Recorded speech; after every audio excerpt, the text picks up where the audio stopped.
This is the Motorbike Show. Now, most people would come to Cornwall in June for the weather and the vistas. Luckily, I haven't, because I've come to Cornwall for two reasons. One, to see my best mate, Sammy, and two, to eulogise about flat tanker motorcycles, of which those are two of them, Sammy.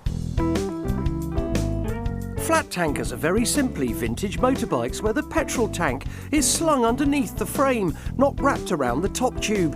OK, now look, right, to me, flat tankers have always been a worry.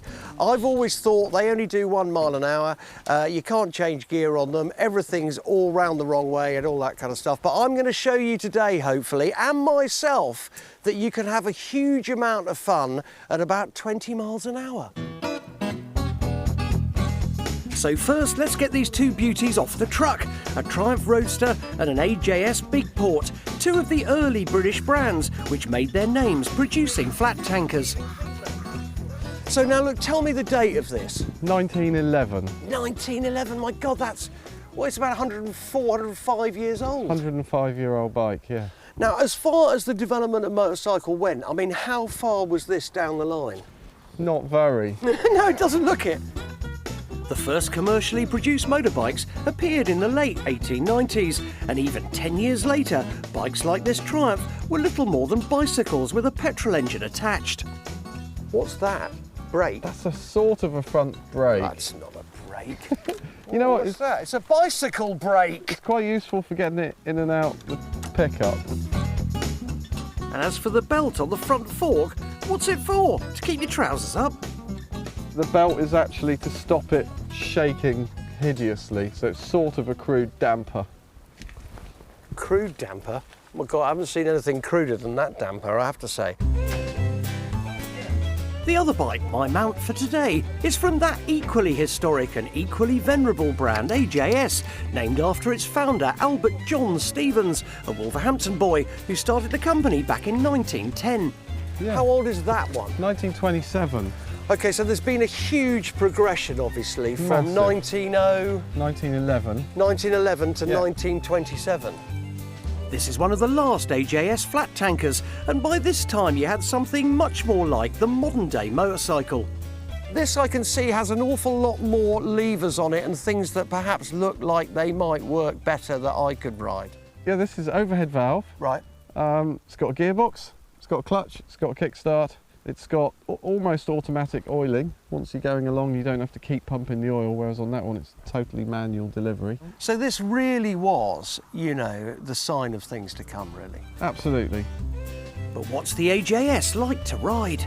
Should we give it a go, then? Yeah, let's try. Come on, we'll go for a little poodle and see whether we like it or not. I'll be on the AJS, you'll be on that nightmare situation. Mm-hmm.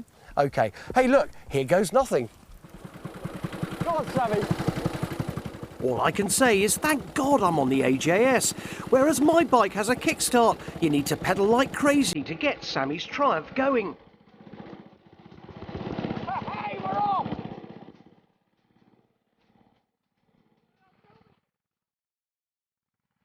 And once you do get it going, it doesn't get any easier. This really is bare bones motorcycling. No suspension, no brakes to speak of, and no easy way to get it going if it stalls. But so what?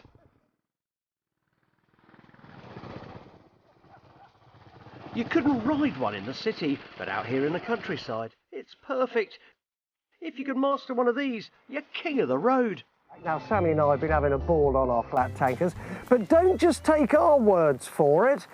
We've got a few kindred spirits here in the pouring rain to tell us about their particular motorcycles as well. Now, Andrew, let's just start off with this gorgeous Norton flat tanker. Tell me about that and tell me why you love it. Because it's very rideable, the gearing's high and the brakes are very adequate for the age of it. Quite surprising for a bike of its age, like, you know. What sort of speed it'll do? What do you reckon? Well, I've been told it would probably do about 100 mile an hour. 100 miles an hour sounds incredible, but you've got to remember that Andrew's flat tanker is a Norton, and they weren't called unapproachable for nothing. This is the precursor to the very successful things they had in the TT. Sure. They won races everywhere, all over this country and all over Europe. Moving swiftly back down to the other end of the speedometer, one of the oldest bikes here is this Douglas flat tanker from 1911. Like Sam's Triumph, it has neither a clutch nor a gearbox. In fact, it doesn't have very much of anything. But it does have 2 cylinders It has 2 cylinders. that balance each other. That's right. So it's yes, very yes. smooth running. And though it's not quite the weather to think about Mr. Whippies or Tip Tops, I was hugely impressed by Peter's BSA sidecar combo. It's a genuine ice cream seller's outfit. Left Birmingham in 1926. Yeah. Goes to Berryman's down at Redruth. Then it had a box put on it and was selling ice cream down at Penzance in 1926 to all the holidaymakers that turned up. That's incredible, really. And it stayed all its life in Cornwall. 557cc, side valve of course. And brakes which do work, but you know, Eventually. I call them ABS brakes, you know, anticipate braking sometime. But that's what happens. For a slightly feistier ride, Rogers brought a later model Douglas from 1921. So it was the development of the bikes that were used in the trenches by dispatch riders. This was one of their favourite bikes. I mean, you know, trying to get that going under fire, Sammy. How'd you fancy that, mate, in the mud and the trenches? I managed to brave boys. You might be riding along, see, I've got a thing on a basket, but you might have had a box of pigeons on your back because they used, the dispatch riders carried pigeons to the front and then they could, you know, they tied little messages on the legs of the pigeons and they flew back, so that was another thing.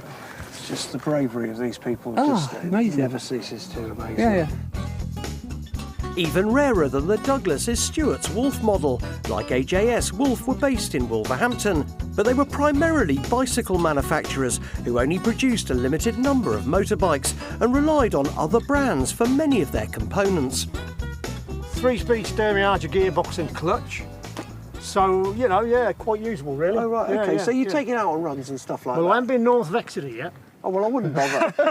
Why would you want to do that, mate? Yeah, we've been around the county a fair bit, like here and there. Yeah. I love the Yeah. Gladstone bag on the Well, back. full of tools and essentials, you might say.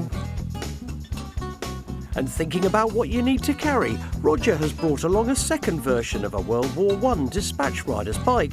This one manufactured by Triumph again, with a little help from the enemy. 9 out of 10 magnetos on all British bikes were German. They had our tyres, we had their magnetos, and there's stories told of clandestine meetings in the middle of the night where German dispatch riders met a British dispatch riders, and the British gave them some tyres, and in turn they gave them the magnetos. That's incredible. Can you imagine Yeah. that you're riding along at night and you meet a German dispatch rider coming the other way and you swap tyres and magnetos with him? There's always a moment to have a deal in any situation, you know that, come on. It's very true. And talking of deals, if you want to buy a flat tanker, how much will it set you back? What's the entry level? About £3.5 grand? Yeah, I reckon. Yeah, you can be on the road for 3.5 grand. So £3,500 buys you entry into this glorious world of flat tankers. You need to get off the sofa and go and buy one right now.